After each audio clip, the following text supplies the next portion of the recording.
Hello, it is Sunday, the 2nd of July 2023, and I'm reading out of Life as Carola. This is a book written by Joan Grant, and it is her own farm memory. She was a writer. She lived from 1907 till 1989, and she was a writer of her own farm memories. I think she wrote 7 books. This Life as Carola plays in 1510, that's when she is born. We are now, she's now a teenager, as you would say. She is the illegitimate daughter of Lord Griffin, and she was banished from the castle because her mother was an embroider at the castle, used to make his beautiful clothes and embroider them, and she was also a lute player and a singer. And they had started to make money like that, because when they were banished there was nowhere for them to go, and they made money singing, her mother singing. But she died in the Battle of Padua. She was stabbed in the back. Now Carola is on her own. She's been on her own quite a long time, and she has joined a group of, well, you would say troubadours maybe. Petruccio is a jester, and then is Bernard the strong man, and Lucia the harlot. Very interesting people, and we are now at chapter 11. The Drab. While Lucia kept to our room, she did not realize how terribly she was disfigured. She had the pox. For I had told her that our little mirror had been stolen while she was ill.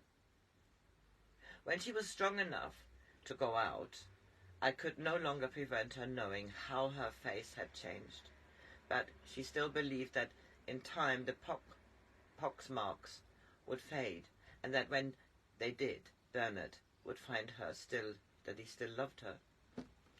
As the weeks passed, she came to realize that she would never regain her beauty, and then it was not only her beauty she had lost, but her pride. It was as though she were a changeling, as though an evil spirit had carried away the Lucia I knew, and left in her place a woman with the same body, but a different heart. She knew Bernard took other women, but now there were no turbulent scenes, no outbreaks of jealousy, and no reconciliation. Now that she could not compel his love, she tried desperately to buy his affection. When she told Bernard that she had been to the market to buy his favorite cheese, I knew that she had only gone there on her way to the village usurer, who paid her well for hiring her body to his idiot son. She gave all the money she earned to Bernard, who lost it at dice. He never asked her where the money came from, and pretended to think it was part of their savings, but he must have known he had spent them long since, and guessed what she was doing. Once the coupling of bodies had been an incident in Lucia's trade, and her heart was unawakened as a nun's. She had been like a deaf woman who had learned the postures of a dance until she can carry out the pattern faultlessly, yet who has never heard the music that creates the rhythm which she follows. Now that she could hear love's melody, she was tortured by the harsh discords she played on it, and every time she prostituted her body, she was dull with shame. I knew what she was suffering, for I remembered how, before she loved Bernard, she had once told me, harlots should be cold as the Apennines in winter, for if the warmth of love should end this wintry solitude, their tears would flow like freshets in the spring. She no longer went to Mass and began to question me about my dreams. Carola, you used to tell me that when you were asleep you could fly and do many strange things. I laughed at you, for I thought you were mad, but now I know it was I who was foolish. What potion did you take to gain these powers? Who gave it to you? Or have you the secret of the magical formula? I need no drugs or incantations to leave my body when it is asleep. Lucia, you believe that you have a soul, that there is something within you which is far greater than your flesh, and you believe that this soul lives on when the body dies. Is it so difficult to believe that death is not the only freedom from earth? While sleep closes our eyes to this world, we can see what lies beyond the outward form. When we return, some of us may remember what we have seen, but we remember only if we have trained ourselves to do so. If you have no sleep memory, it does not mean that you have not had experiences such as I have had. It only means that you cannot recall them. In this life, I have found no one, except Petruchio, who knows of the nature of sleep, for it has become a greater mystery even than death. Many men expatiate on where the soul goes when the body dies, and yet they never guess that, to all mankind, sleep is a little death, a little freedom. So she did not recognize that when I told her was true. She thought I was trying to hide some secret knowledge from her. From a small bag, which she always wore under her clothes, she took everything of value she possessed and tried to bribe me with her trinkets. Then she fell on her knees and besought me to help her. Help me to free my body, so that I can follow Bernard.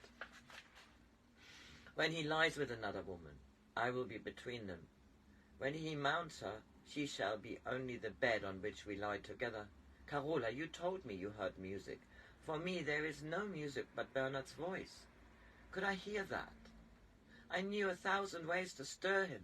His body was a lute on which my fingers could play wild music and subtle harmonies. Once I had a body that a famous courtesan might envy, and Bernard desired me above all women. Then it was he who craved my favours, and I who granted them to him, to our delight.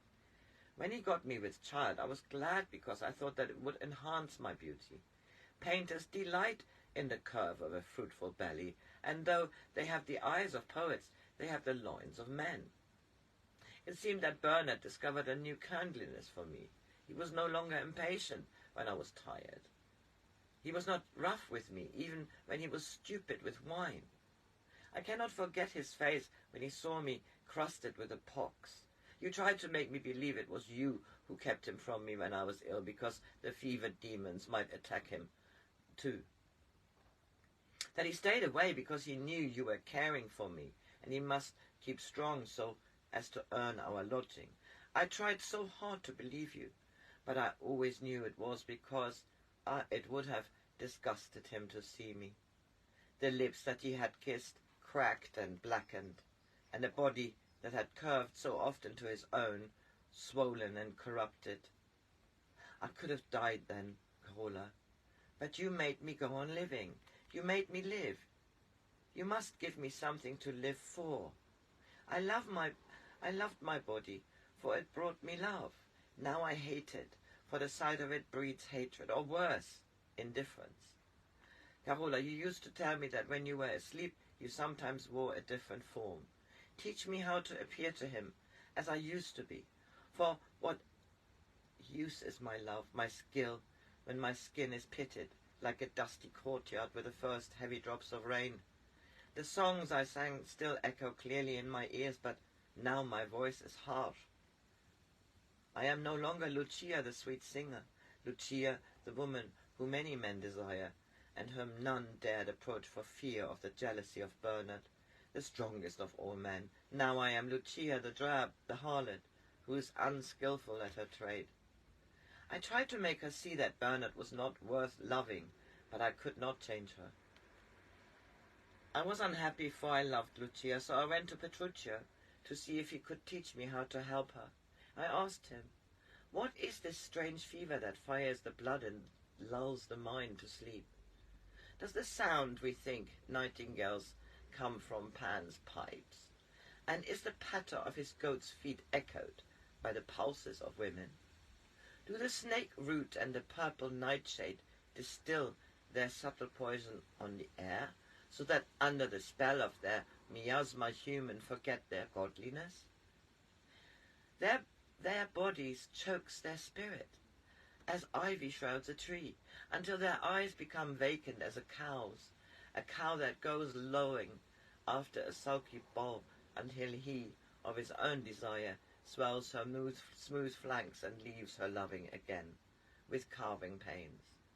Why use the name of love for such a bewildered cravings of the flesh?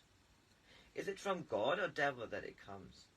Or is it some rank distillation of the earth, brewed from dead bones and sweet and unborn seed? Tell me whence it comes, Petruchio, so that I may protect myself against this evil. Once love and lust were twins and walked together in fair company. Now we seldom find love in hand with lust. The love of God, the love of friends, the love of kindliness. Troubadours seldom sing of love like this.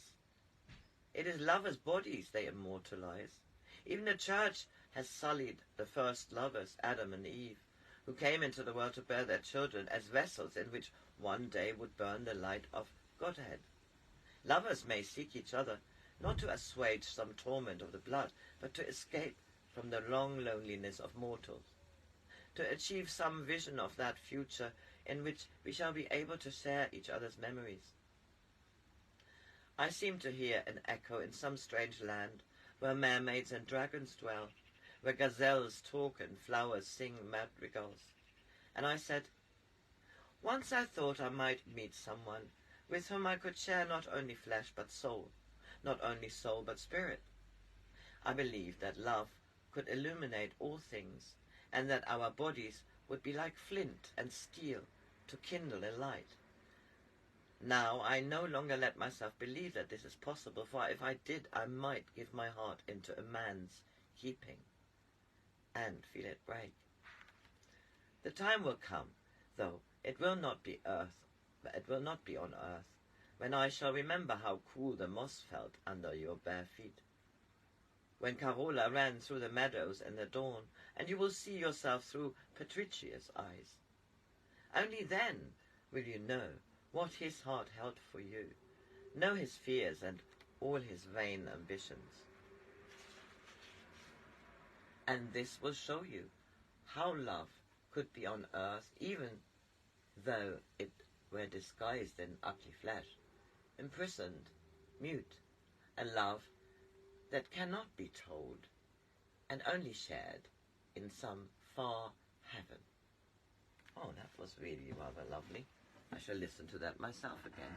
The next chapter is entitled Love Potion.